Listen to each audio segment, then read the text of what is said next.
Hello everybody! As you can tell, I've got a new car. If you're new here, hi, I'm Katie, and over the past few years, I've lived out of multiple different vehicles, but I decided it was time for a change. This is my brand new Suzuki Jimny Sierra. It has 3 doors. It is a lot smaller than the van that I've just sold, but I'm gonna turn it into my dream overlanding rig.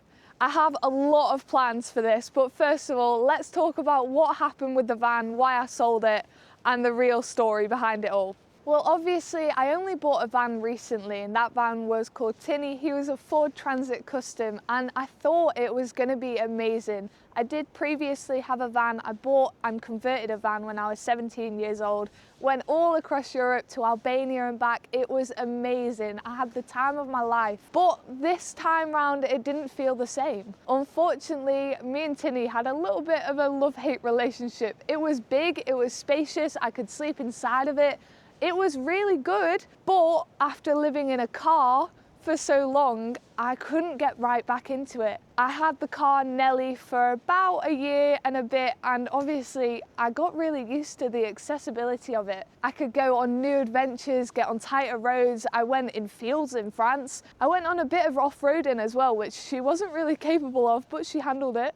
Which is why I've decided to go for a Suzuki Jimny, just because it's got that accessibility of the car, but the rugged feel of the van as well. I can go on bigger adventures, go and see more things that I've always wanted to do and see, and it's got more character. The van was a big white box and it didn't suit me. Unfortunately, I do live and learn and I make these mistakes, but you know what? I'm so happy already with the Jimny. It doesn't have a name yet, but I will figure it out. If you have any suggestions, feel free to let me know. But I think it's about time I give you a little tour. This is the engine. All I know as of right now is this is a 1.5 litre petrol engine. I have only had one petrol car before, and that was my 2002 Volkswagen Beetle, affectionately named Donna. I had her, she was my first ever car, passed down from my grandma. She was bright yellow with flowers all over her. And I honestly missed having a car with so much character that brought a smile to people's faces when you drove past. And that is what this car does. I'm sure I'm gonna learn so much more about cars, engines, all that jazz, but as of right now, my knowledge is pretty basic. But it's okay because I will learn. I do plan on putting a snorkel on, probably upgrading the air intake, but that's all I know.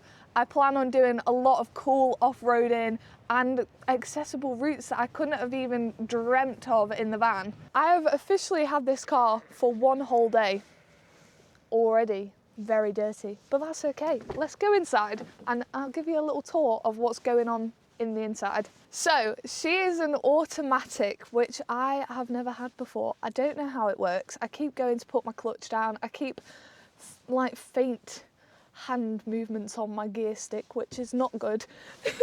When I test drove it, the guy was very concerned, but it's okay. I do have 4-wheel drive. I've got a separate gear stick down here for 4-wheel drive. I've also got hill descent control. I've got cruise control. And my favourite part of all, I've got heated seats. It kind of feels like a wet puddle under your bum, but it's very nice. There's not an awful lot going on inside of the car at the moment. There's no cup holders, which is devastating. I need to put some cup holders, probably here and here. I need to have somewhere to put my phone, and there is a black screen. There's nothing going on here. It's meant to have Apple CarPlay. I will be installing that because I have no directional sense at all. I rely very heavily on a sat-nav. So I'm gonna be putting that in basically straight away. I've got a lot to do. I've not even got mud mats on the floor at the moment. I need to do a lot inside to rig it out. Let's move on to the outside. Onto the back. It has a lovely tyre on the back. I've always wanted a car with a tyre on the back ever since I was little. I don't know why, don't ask me why. Just looks cool, doesn't it? Let's go inside. So we have fold down seats at the back. I can just pop them up like that and pop them down very easily. I do want to keep the seats in, but also at the same time, I want to have storage inside. I'm thinking a nice little pull-out kitchen would be very cool. and obviously some storage. Another reason I opted for this car is because it's so customizable. All of these little circular dot things on here and also on the sides as well are all little screw holes, so I can customize it. I can put a roof net in, I can put shelving units in the back, platforms, all sorts of stuff that I couldn't do in the van. I do plan on customizing it a lot. I do want to keep the seats in. Obviously, if I have friends eventually, I will want to drive them around, and I want to have a proper rig that is suitable for all sorts of different adventures onto the top. I have spoken briefly about wanting to do some off-roading, but to do that, she needs some serious upgrades. First of all, I'm going to raise the suspension by about 2 to 4 inches, get some big, thick off-roading tyres, and better alloys as well. So onto the front, I am going to be changing quite a few things about the front. First of all is this ugly grille. I want to change it to the tactical grille. I just think it looks a lot cooler, and obviously with off-roading I need a bull bar and a winch, because if I get in any sticky situations or someone else does, I need to be able to pull us out. And obviously I need some fancy lights as well. I'm thinking of putting spotlights either side of my headlights. I just think they look cool. Moving on. So starting off down here, I'm going to be putting some side steps on. Not only will they help with protection when I'm going off-road, but also when I raise that suspension by 2 to 4 inches, I'm not going to be able to get in and out anymore. So they will help with that as well. Moving on to the windows. I'm going to be putting some window deflectors on. I just think they're really helpful to have. They're nice and handy. If you do need to crack it open a bit, you don't get that weird noise on the motorway. And last but not least, I need a roof rack for my roof tent.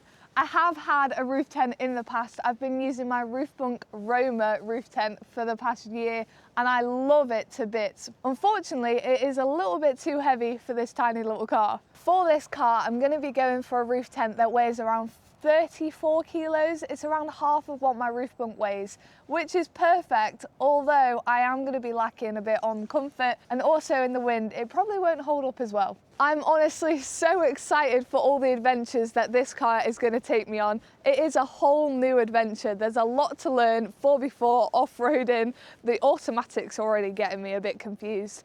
It's also a Japanese import, so the indicators are on the wrong side. I keep driving around with my windscreen wipers on. It's not very ideal. If you do have any questions, please put them in the comments. I would absolutely love to answer them. If you want to see a dedicated build series, let me know. Thank you so much for watching and for supporting all of my adventures. Happy roaming! Bye! She speaks to me in Japanese still.